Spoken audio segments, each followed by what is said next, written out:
Kanchipuram Varadaraja Perumal temple. இது வந்து இந்தியாவில் தமிழ்நாட்டில் புண்ணிய நகரமான காஞ்சிபுரத்துல அமைந்துள்ளது வரதராஜர் டெம்பிள். விஷ்ணுவுக்கு அர்ப்பணிக்கப்பட்ட இந்து கோயில் இது. திவ்ய தேசங்களில் ஒன்றாகும். விஷ்ணுவின் 108 கோயில்கள் திவ்ய தேசங்களில் 12 கவிஞர்கள் ஆழ்வார்கள் பாடல் பெற்றது. காஞ்சிபுரம் பஸ் ஸ்டாண்ட்ல இருந்து பாத்தீங்கன்னா 5 கிலோமீட்டர் தொலைவில் இருக்குது.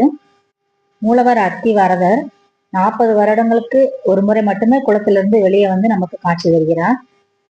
31வது திவ்ய தேசம் இது. திருக்கட்சி அப்படின்னு சொல்லுவாங்க காஞ்சிபுரத்தை.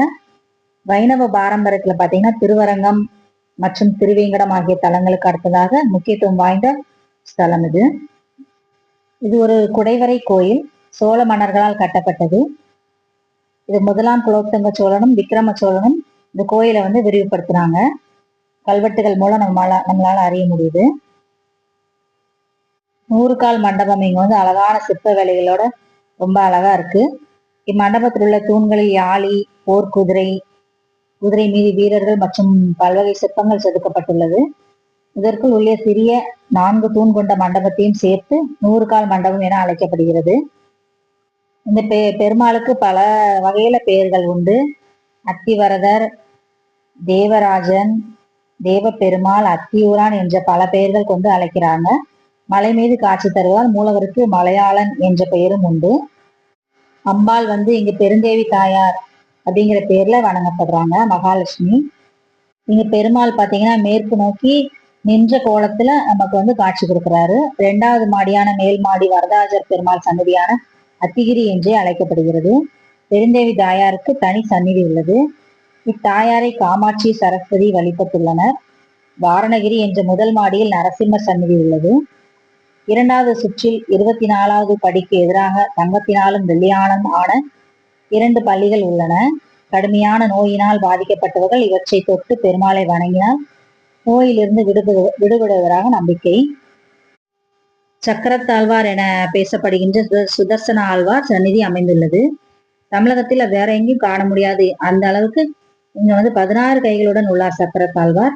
இவரை சுற்றி அலங்கார வளைவில் 12 சக்கரத்தாழ்வார்கள் உருவங்கள் செதுக்கப்பட்டிருக்கின்றன. இங்கு உள்ள ராஜகோபுரம் 96 அடி உயரம் உள்ளது. இங்கு உள்ள அனந்தசரஸ் திருக்குளத்தில் அத்தி மரத்தால் செய்யப்பட்ட அத்திவரதர் எனப்படும் பெருமாள் பள்ளி கொண்டிருக்கிறார். முழுவதுமே அத்தி மரத்தால் ஆனவர். பெருமாள் நீண்ட நெடிய உருவம்.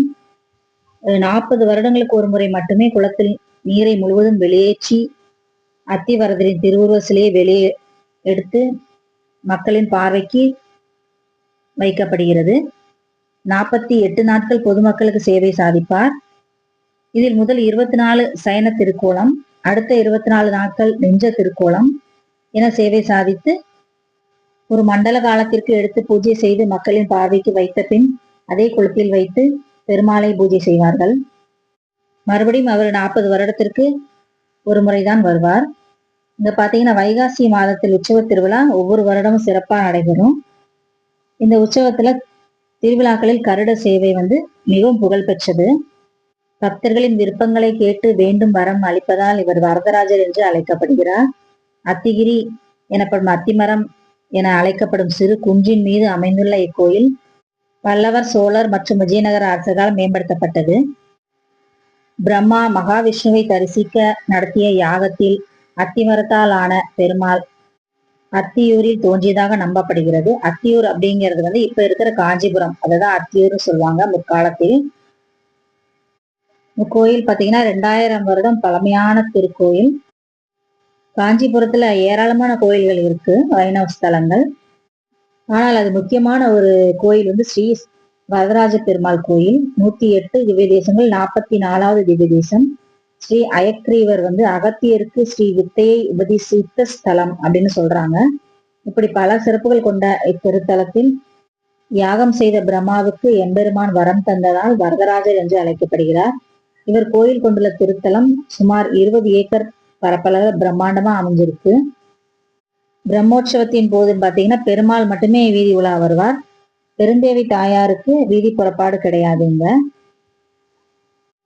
ரொம்ப அழகான கோயில் இது. போய் எல்லாரும் பெருமாளை தரிசித்துட்டு வாங்க. வணக்கம்.